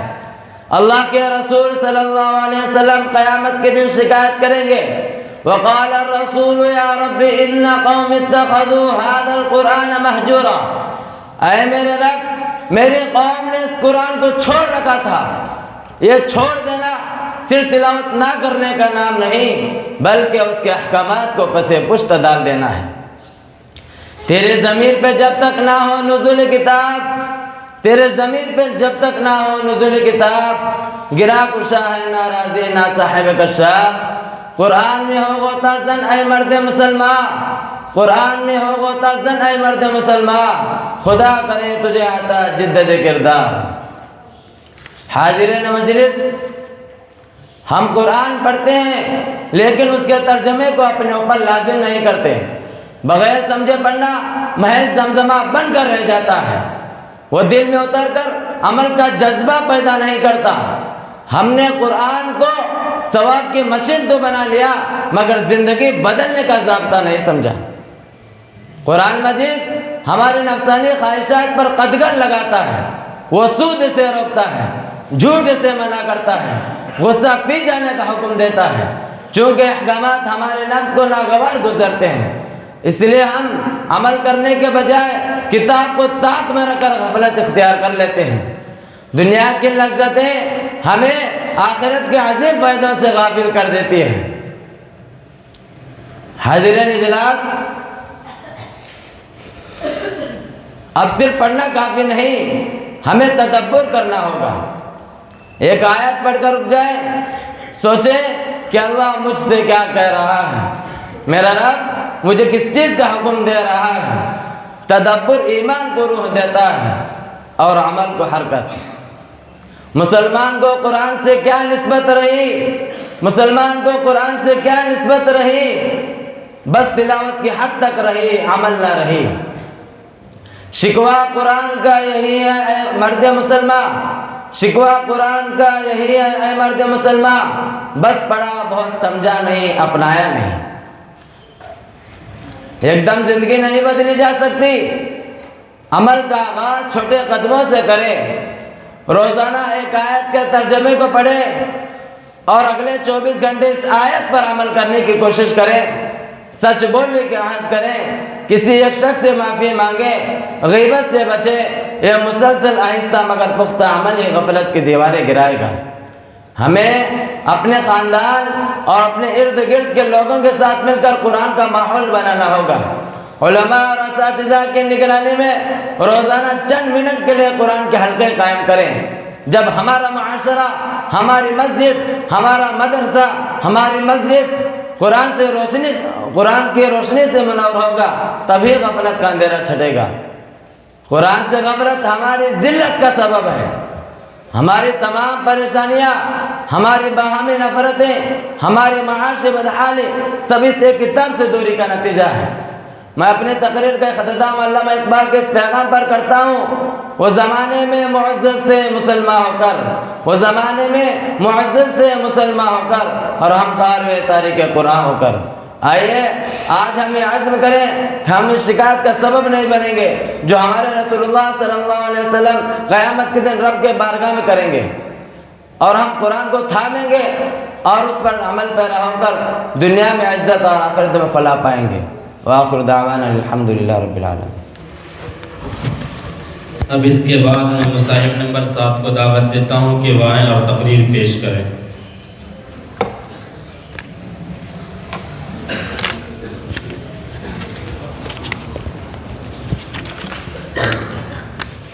السلام علیکم ورحمۃ اللہ وبرکاتہ۔ الحمد للہ رب العالمین والعاقبۃ للمتقین، اما بعد، اعوذ باللہ من الشیطان الرجیم، بسم اللہ الرحمن الرحیم۔ انما المؤمنون الذین اذا ذکر اللہ وجلت قلوبهم واذا تلیت علیہم آیاتہ زادتهم ایمانا وعلی ربهم یتوکلون۔ صدق اللہ العظیم۔ صدر جلسہ، حکم صاحبان عالی مقام، حضرات اساتذہ کرام، میں آج آپ کی علمی و روحانی محفل میں قلب و نظر کو جھنجھوڑ دینے والا ایک سوال لے کر حاضر ہوا ہوں، ایک ایسا سوال جو پوری امت کے ضمیر کو پکار رہا ہے اور اپنے احتساب کی دعوت دے رہا ہے۔ میرا آج کا عنوان ہے: تلاوت سے ایمان کیوں نہیں بنتا؟ حضرات، رب کائنات کا ارشاد سنیے، ایمان والوں کی نشانی کیا ہے، اس وعدے کو کان کھول کر سنیے۔ اللہ نے اپنی کتاب میں فرمایا قرآن پڑھنے سے ایمان بڑھ جاتا ہے، دل دہل جاتے ہیں۔ مگر آج کیا ہو رہا ہے؟ ہماری بستیوں اور گھروں میں ہر دن قرآن کی تلاوت ہوتی ہے، مگر پھر بھی زندگیاں نہیں بدل رہی ہے اور اس پر عمل نہیں ہو رہا ہے۔ گناہوں کا بازار گرم ہے، حرام کا لقمہ جاری ہے اور ساتھ ہی قرآن پڑھنے کا عمل بھی جاری ہے۔ میں کہتا ہوں ہم جھوٹے ہو سکتے ہیں مگر اللہ کا کلام جھوٹا نہیں ہو سکتا۔ اگر ایمان نہیں بن رہا ہے تو پھر قصور کس کا ہے؟ اس کا صاف مطلب ہے کہ ہم وہ تلاوت ہی نہیں کر رہے ہیں جس تلاوت کے کرنے پر رب نے ایمان کے بڑھنے کا وعدہ فرمایا ہے۔ حضرات، تلاوت کا سب سے پہلا ادب ہے کہ دل میں ایمان، تصدیق، تعظیم و توقیر ہو۔ ہم نے قرآن کو چومنے، آنکھوں سے لگانے، ریشمی غلافوں میں لپیٹنے کی ظاہری رسم تو نبھا لی، مگر دل کی تعظیم کا کیا ہوا؟ افسوس، ہم نے قرآن کے ساتھ برتاؤ تو بادشاہوں جیسا رکھا مگر عمل غلاموں والا بھی نہ کر سکے۔ حضرات، ہمارے معاشرے کا حال دیکھیے، ایک طرف قرآن خوانیاں ہو رہی ہیں، شبینے منعقد ہوتے ہیں، دوسری طرف سود، جھوٹ، رشوت، ملاوٹ، بے پردگی اور فحاشی چل رہی ہے۔ جب کوئی شخص دوا بھی کھائے ساتھ ہی زہر بھی کھائے تو زندگی کیسے بچے گی؟ اسی طرح جب دل میں قرآن کا نور بھی داخل ہو رہا ہے، ساتھ ہی گناہوں کا زہر بھی ایمان بنے گا تو کیسے بنے گا؟ یہ تلاوت نہیں ہے، یہ خود تلاوت کی بے توقیری ہے، بلکہ ذرا ان پیشہ ور قرآن خوانوں کا حال دیکھیے جو اسے محض ایک کاروبار بنا چکے ہیں۔ سنیما کا افتتاح بھی قرآن خوانی سے ہو رہا ہے، گانے بجانے کی دکان کا آغاز بھی ہو رہا ہے، بلکہ ان تمام بے حیائیوں پر قرآن خوانی کا رنگ چڑھا دیا جاتا ہے۔ ان کو حلال اور حرام سے کوئی غرض نہیں ہے، بلکہ صرف اور صرف اپنے جیب بھرنے سے غرض ہے۔ قرآن خوانی کرانے والوں کو اپنی دنیاوی ترقی سے غرض ہے۔ علماء کہتے ہیں 3 چیزیں بدبختی کی علامت ہے۔ نمبر 1 علم ہو مگر عمل نہ ہو، نمبر 2 عمل ہو مگر اخلاص نہ ہو، نمبر 3 نیک لوگوں کی صحبت ہو مگر دل میں ان کا احترام نہ ہو۔ منافقین دور رسالت میں تلاوت بھی کرتے تھے، نماز بھی پڑھتے تھے، مگر ایمان کی دولت سے محروم رہے۔ کیوں؟ کیونکہ ان کے دل میں اخلاص نہیں تھا۔ حضور اکرم صلی اللہ علیہ وسلم اسی اخلاص سے خالی تلاوت کی مثال ایک خوشبودار ریحانہ تلسی کے پودے سے دی، جس کی خوشبو تو اچھی ہوتی ہے مگر مزہ انتہائی تلخ ہوتا ہے۔ یہ ریحانہ کی تلاوت کون کرتے ہیں؟ یہ وہ لوگ کرتے ہیں جن کا مقصد صرف اور صرف دنیا کمانا ہوتا ہے۔ سن لیجئے، جب یہ ظالم فاسق جھوٹے لوگ قرآن کی تلاوت کرتے ہیں تو ان کے پڑھے ہوئے الفاظ خود ان پر لعنت بھیجتے ہیں۔ وہ ظلم بھی کرتے ہیں اور پڑھتے ہیں لعنت اللہ علی الظالمین، جھوٹ بھی بولتے ہیں اور پڑھتے ہیں لعنت اللہ علی الکاذبین۔ حضرات، حسن بصری رحمۃ اللہ علیہ کا ارشاد سنیے، اور فرماتے تھے کہ پہلے تلاوت کا اثر آہ و زاری کی وجہ سے چہرے پر محسوس ہوتا تھا، مگر آج پوری رات گزر جاتی ہے قرآن پڑھتے ہوئے، صبح چہرے پر کوئی اثر دکھائی نہیں دیتا۔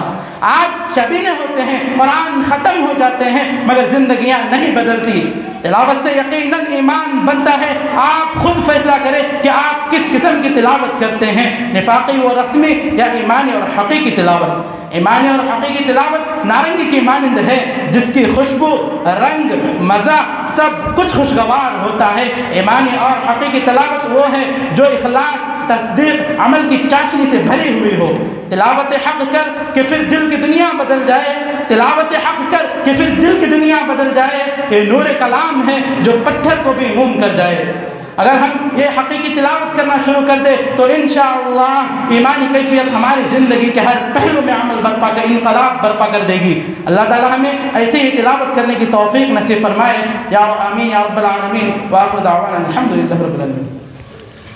معزز حاضرین، اب ہم اس مسابقتی پروگرام کے دوسرے مرحلے کی طرف چلتے ہیں، جہاں صرف یادداشت نہیں بلکہ فہم، اعتماد، ادائیگی اور فصاحت کا امتحان لیا جاتا ہے۔ وہ ہے عربی تقریر۔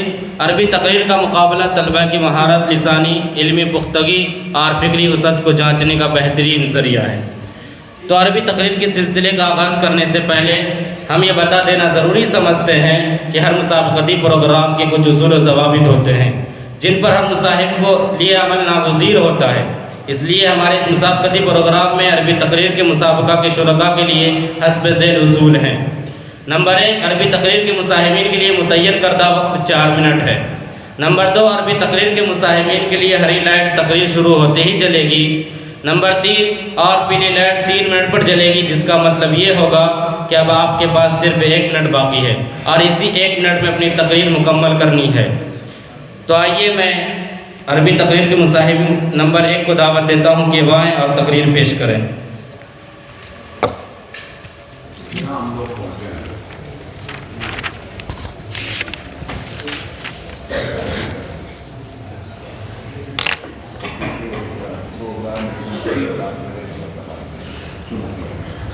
السلام علیکم ورحمۃ اللہ وبرکاتہ۔ الحمد للہ وحدہ والصلاة والسلام على من لا نبی بعدہ، اما بعد۔ ورئیس اللجنة المبجل واساتذة الكرام واخواني الأحبة، أشكر الله على أنه وشرفني بلقاء خطبة وجيزة حول الموضوع مسؤوليتنا نحو الدعوة الإسلامية في ضوء السيرة النبوية۔ أيها المستمعون الكرام، إن السيرة النبوية وسيرة الصحابة العطرة النيرة وطارقهم المشرق من أقوى مصادر القوة الإيمانية الجياشة والعاطفة الدينية الفياضة التي لا تزال هذه الأمة والدعوات الدينية تقتبس منها شعلة الإيمان. أيها المستمعون الكرام، لماذا انتشروا في مشارق الأرض ومغاربها وسهولها وحزونها وأغوالها وأنجابها ونسوا في ذلك لذاتهم وهجروا راحاتهم وغادروا أوطانهم وبذلوا مهجهم وحرموا من أموالهم؟ إنهم انتشروا لأجل الدعوة والهداية لتقبل القلوب على الله وتهب ريح الإيمان المباركة الطيبة وليسود جو التوحيد على الناس كلهم وتقوم دولة الإسلام والدين في كل ناحية من أنحاء العالم. وقدموا تضحيات ضخمة بالمال والنفس كي تعم الفوائد والمكارم ولا تكون جولة وصولة في أي منطقة وقطر إلا بالإسلام الذي جاء به محمد صلى الله عليه وسلم. أيها الإخوة، وضمت وقايا هؤلاء الرجال كتب التاريخ وحفظنا أخبارهم دواوين الإسلام، وكانت دائما مادة التجديد والبعث الجديد في حياة المسلمين. لذلك اشتدت عناية دعاة الإسلام والمصلحين بهذه الحكايات واستعانوا بها في بعث الوعي الإسلامي في المسلمين وإنهاض همهم الفاترة وإلهاب قلوبهم بجمرات الإيمان والحب والحنان. أيها المستمعون الكرام، إذا أمعنتم النظر في هذا العصر الحديث الذي نمر به اليوم سوف ترون أن الناس قائمون على شفا جرف النهار، وأعداء الإسلام قد قاموا لاستئصال المسلمين على قدم وساق، وهم يبذلون كل ما في وسعهم من الإمكانيات ويقدمون من التضحيات ويتحملون في سبيل ذلك المصائب والمشاق.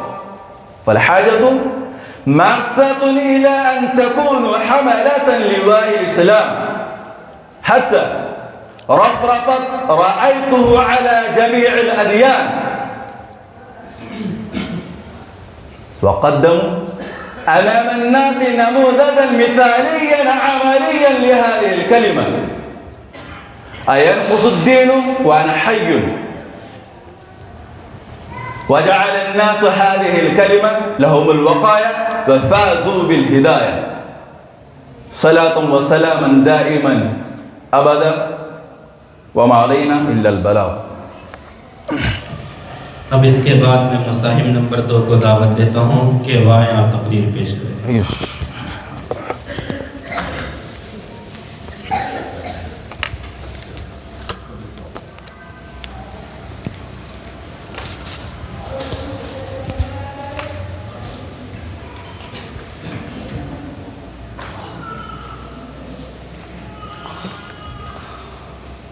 السلام علیکم ورحمۃ اللہ وبرکاتہ.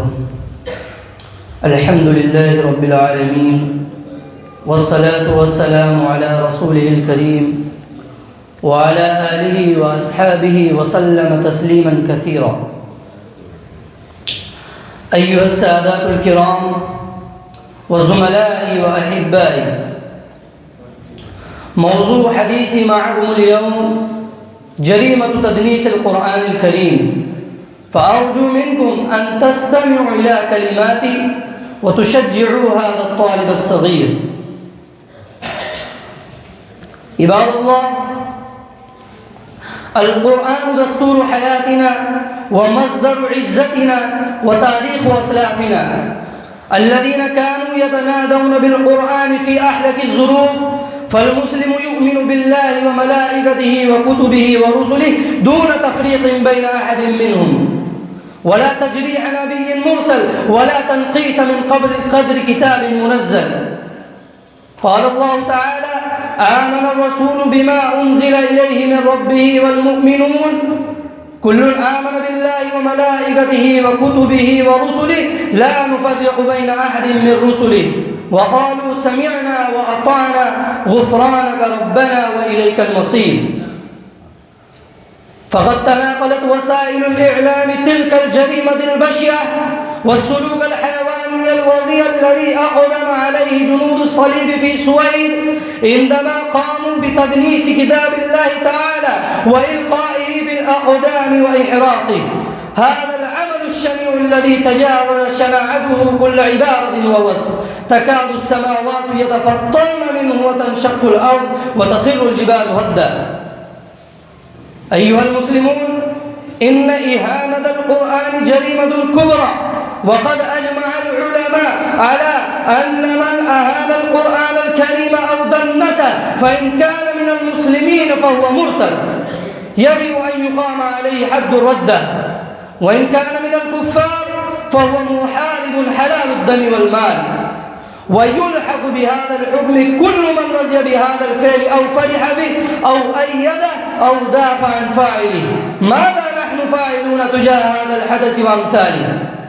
فالمسؤولية عظيمة جدا والأمر خطير والخطب جسيم وعظيم.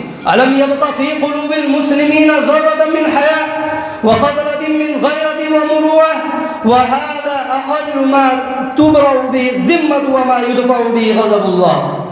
ويقول سبحانه وتعالى: يا أيها الذين آمنوا إن تنصروا الله ينصركم ويثبت أقدامكم. ويقول في موضع آخر: يا أيها الذين آمنوا كونوا أنصار الله. وقال عليه الصلاة والسلام: إن الناس إذا رأوا المنكر فلم يغيروه أوشك الله أن يعمهم الله بعقابه. يا عشاق القرآن، إن الواجب على كل مسلم إنكار هذه الأعمال بالقول والقلب. وكيف لا يغضب المسلم ويتمعر وجهه لهذه الحادثة؟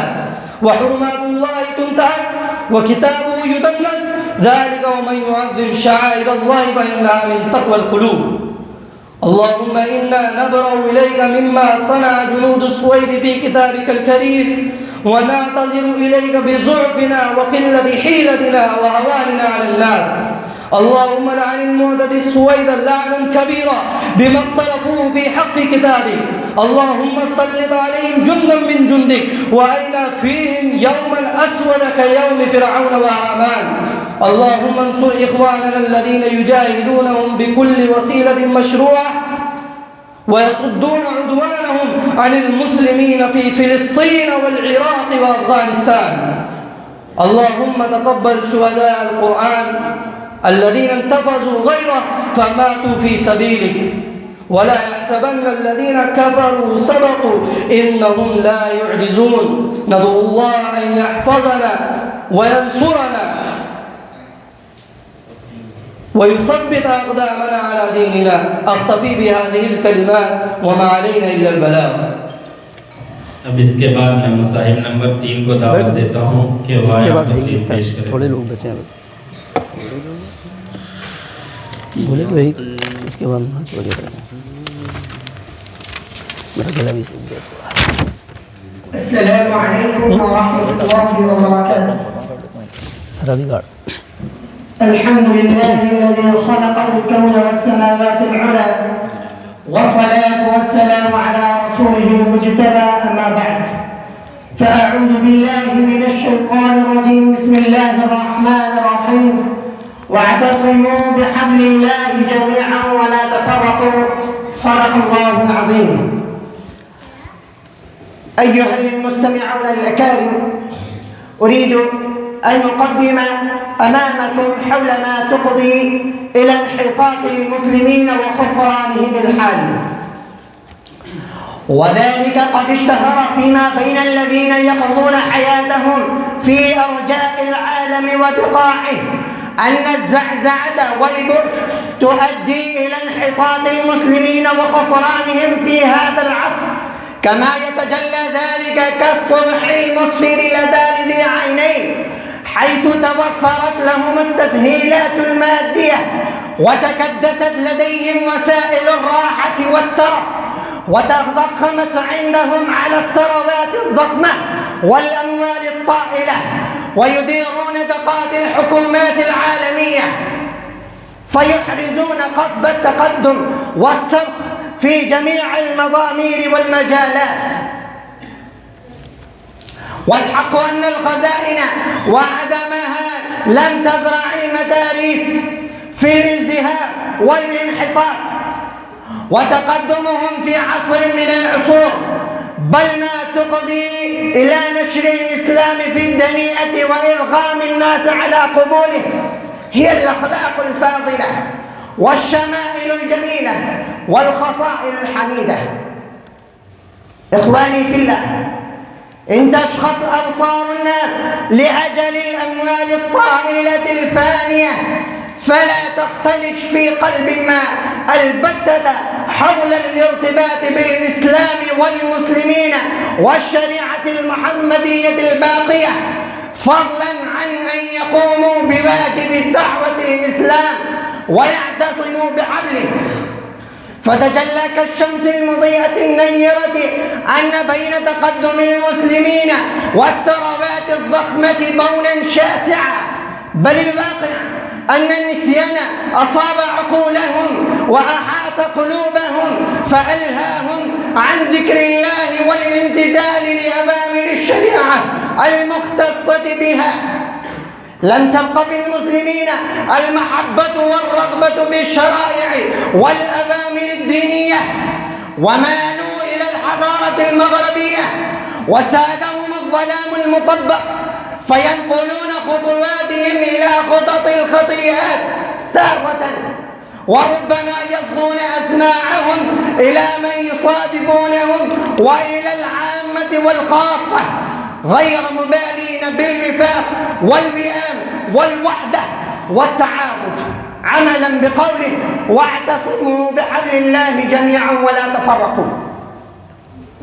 كذلك انتشر هذا المرض الخطير في بيئات المسلمين الطرة، وإذا رفع فريق صوته ضد أعداء الإسلام تصدى الفريق الآخر منهم لمحو آثارهم واستئصال أسلهم وإغماد الخنجر المسموم في ظهورهم.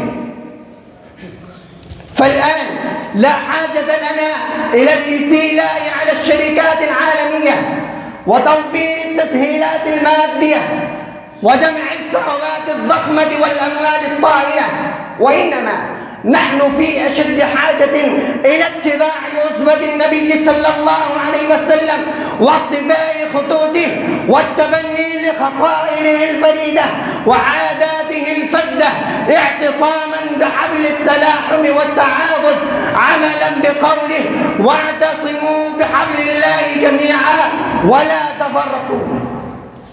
فأسأل الله أن يوجد الوحدة في العالم في صفوف المسلمين كلهم ويوقفهم للاجتماع على منصة. أنا أختتم هذه الكلمات الوجيزة وآخر دعوانا أن الحمد لله رب العالمين. عزیز ساتھیوں، اب ہم اس مسابقتی پروگرام کے تیسرے مرحلے کی طرف بڑھتے ہیں، جو حمد باری تعالیٰ ہے، جس میں طلبہ کرام مختلف لہجوں اور مختلف انداز میں اللہ تبارک و تعالیٰ کی تعریف و توصیف کریں گے۔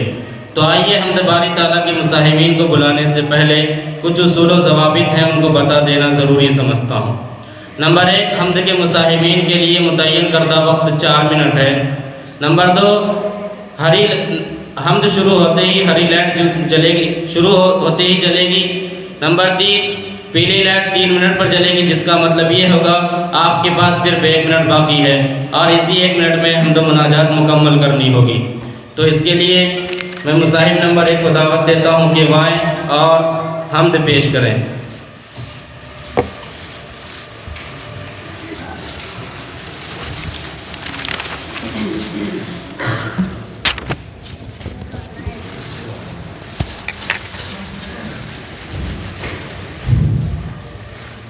السلام علیکم ورحمۃ اللہ وبرکاتہ۔ خدا کے نام سے جو مہربان و رحم والا ہے، خدا کے نام سے جو مہربان و رحم والا ہے، جو ہر ایک وصف میں اعلیٰ، ہر ایک شے سے نرالا ہے،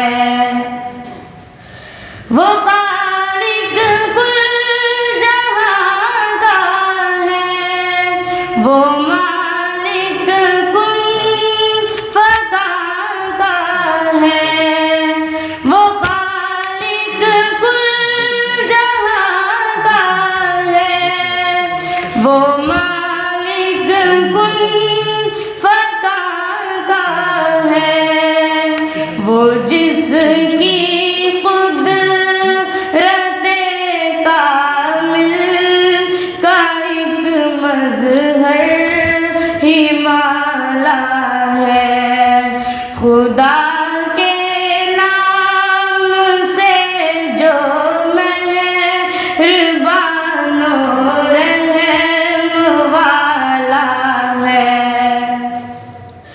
مسخر کر دیا جس نے فلک کو چاند تاروں کو، مسخر کر دیا جس نے فلک کو چاند تاروں کو، وہ جس کی نور سے اس کارخانے میں اجالا ہے، خدا کے نام سے جو مہربان و رحم والا ہے، جہالت کے اندھیروں میں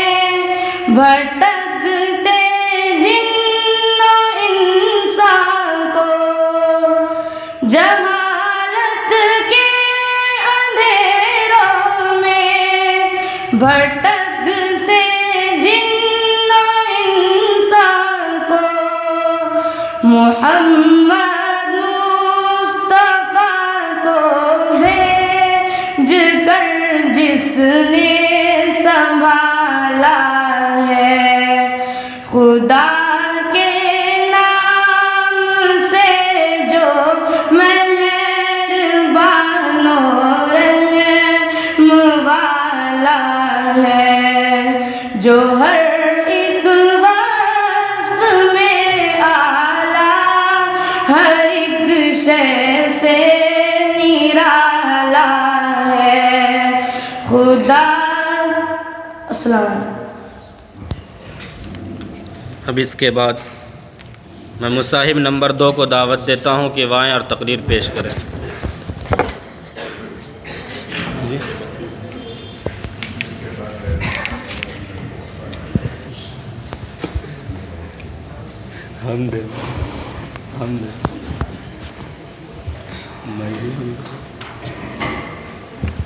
السلام علیکم ورحمۃ اللہ وبرکاتہ. ہے حمد تیری ہر ایک لب پر، اللہ اکبر اللہ اکبر، ہے ذات تیری سب سے منور، اللہ اکبر اللہ اکبر، ہے ذات تیری سب سے منور، ہے وصف تیرا سب سے بلندر، ہے ذات تیری سب سے منور، ہے وصف تیرا سب سے بلندر، سب کا ہے سب سے برتر ہے حمد تیری ہر ایک لب پر اللہ اکبر اللہ اکبر اللہ اکبر اللہ اکبر سب سے مقدس ہے نام تیرا لینا و دینا سب کام تیرا سب سے مقدس ہے نام تیرا لینا و دینا سب کام تیرا بالا رسائی سے بام تیرا ہے حمد تیری ہر ایک لب پر اللہ اکبر اللہ اکبر اللہ اکبر اللہ اکبر جن و ملک سب بندے ٹھہرے غوث و قطب سب محتاج تیرے جن و ملک سب بندے ٹھہرے غوث و قطب سب محتاج تیرے تو ہی صمد ہے تو ہی صمد ہے مولا میرے ہے حمد تیری ہر ایک لب پر اللہ اکبر اللہ اکبر اللہ اکبر اللہ اکبر اے ذات واحد معبود تو ہے مسجود تو ہے مشہود تو ہے اے ذات واحد معبود تو ہے مسجود تو ہے مشہود تو ہے کہہ دے شعیب اب کہہ دے شعیب اب مقصود تو ہے حمد تیری ہر ایک لب پر اللہ اکبر اللہ اکبر اللہ اکبر اللہ اکبر اب اس کے بعد مصاحب نمبر 3 کو دعوت دیتا ہوں کہ وہاں اور ہم پیش کریں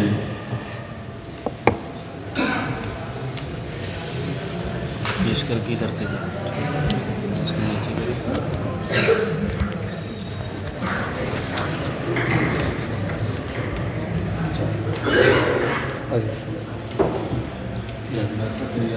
السلام علیکم ورحمۃ اللہ وبرکاتہ اے میرے الہ سن میری صدا کہ تیری رضا کی تلاش ہے وہ جو تیرے عرش کو چھو سکے مجھے اس دعا کی تلاش ہے اے میرے الہ سن میری صدا کہ تیری رضا کی تلاش ہے وہ جو تیرے عرش کو چھو سکے مجھے اس دعا کی تلاش ہے میرا دل گناہ کا مریض ہے تو ہی ایک میرا طبیب ہے کہ گناہ کو دل سے جو دھو سکے مجھے اس دعا کی تلاش ہے اے میرے الہ سن میری صدا کہ تیری رضا کی تلاش ہے وہ جو تیرے عرش کو چھو سکے مجھے اس دعا کی تلاش ہے وہ جو نفرتوں سے تر بتر میرے مولا ختم و شام کر کے اخوتوں کو اجال دے مجھے اس صبح کی تلاش ہے اے میرے الہ سن میری صدا کہ تیری رضا کی تلاش ہے، وہ جو تیرے عرش کو چھو سکے مجھے اس دعا کی تلاش ہے۔ کہیں آندھیوں میں چھپا ہوا، کہیں زلزلوں میں گرا ہوا، میرے دل کو تیرا ہی آسرا کہ تیری پناہ کی تلاش ہے۔ اے میرے الہ سن میری صدا کہ تیری رضا کی تلاش ہے، وہ جو تیرے عرش کو چھو سکے مجھے اس دعا کی تلاش ہے۔ تو ہے مجھ سے دور بھی پاس بھی، تیرا ڈر بھی ہے تیری آس بھی، تو ہے مجھ سے دور بھی پاس بھی، تیرا ڈر بھی ہے تیری آس بھی، بھلا کب سنوں گا لتقنت، بھلا کب سنوں گا لتقنت، مجھے اس ندا کی تلاش ہے۔ اے میرے الہ سن میری صدا کہ تیری رضا کی تلاش ہے، وہ جو تیرے عرش کو چھو سکے مجھے اس دعا کی تلاش ہے۔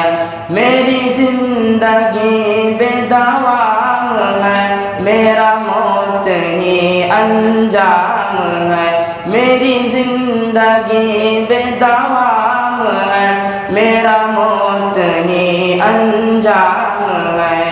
اے میرے الہ سن میری صدا کہ تیری رضا کی تلاش ہے، وہ جو تیرے عرش کو چھو سکے مجھے اس دعا کی تلاش ہے۔ السلام علیکم۔ اب اس کے بعد میں مستحب نمبر 4 کو دعوت دیتا ہوں کہ وہ آئیں اور حمد پیش کریں۔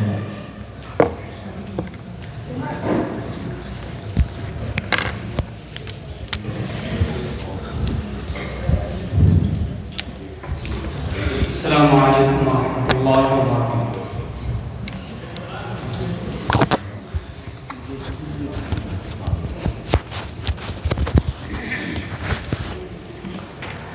کوئی بتائے دریاؤں کو ایسی روانی کس نے دی،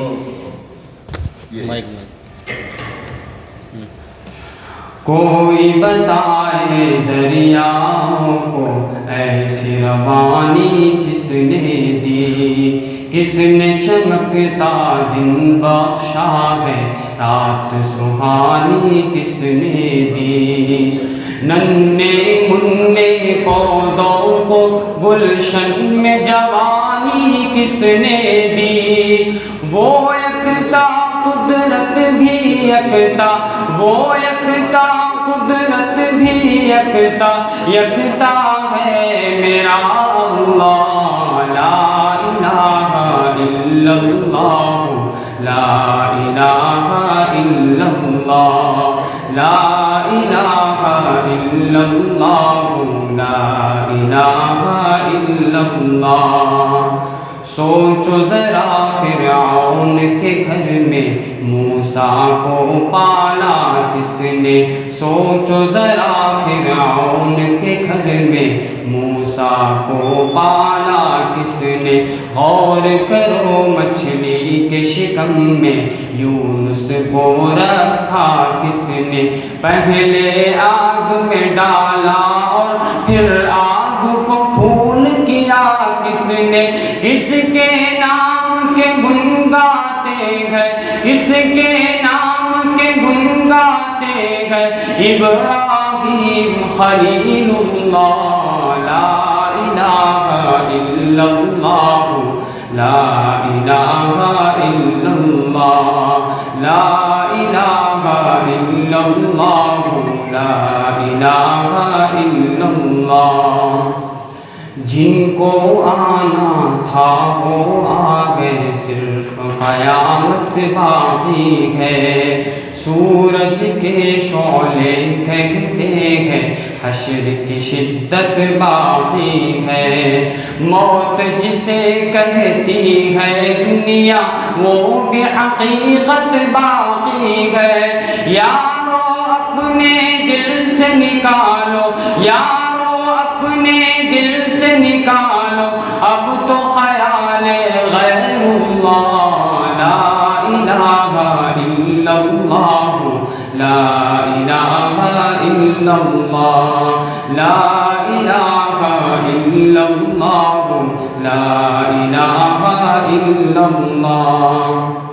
سورہ رحمہ پڑھ کے کر لو اپنے دل کو نورانی، سورہ رحمہ پڑھ کے کر لو اپنے دل کو نورانی، روشن روشن قلب و جگر ہو جگمگ جگمگ پیشانی، دل میں خدا کا نام بسا لو بات کرو تم قرآنی، چمکا لو کردار کو اپنے، چمکا لو کردار کو اپنے، لوگ کہیں ماشاء اللہ، لا الہ الا اللہ، لا الہ الا اللہ، لا الہ الا اللہ، لا الہ الا اللہ۔ کوئی بتائے دریاؤں کو ایسی روانی کس نے دی، کس نے چمکتا دن بخشا ہے رات سہانی کس نے دی۔ حاضرین، الحمدللہ ہماری پہلی نشست بحسن خوبی اختتام کو پہنچا، جس میں طلبہ کرام بہت ہی اچھے انداز میں تقاریر پیش کی۔ اللہ تعالیٰ تمام طلبہ کرام کو دین اسلام کا سچا ترجمان بنائے۔ ابھی آپ حضرات کو 20 منٹ کے لیے وقفہ دیا جا رہا ہے، آپ تمام حضرات ضرورتوں سے فارغ ہو کر وقت سے پہلے پہنچنے کی کوشش کریں۔ انشاءاللہ دوسری نشست 10:15 بجے شروع ہوگی، ٹھیک 10 بجے انشاءاللہ۔ جزاک اللہ خیر۔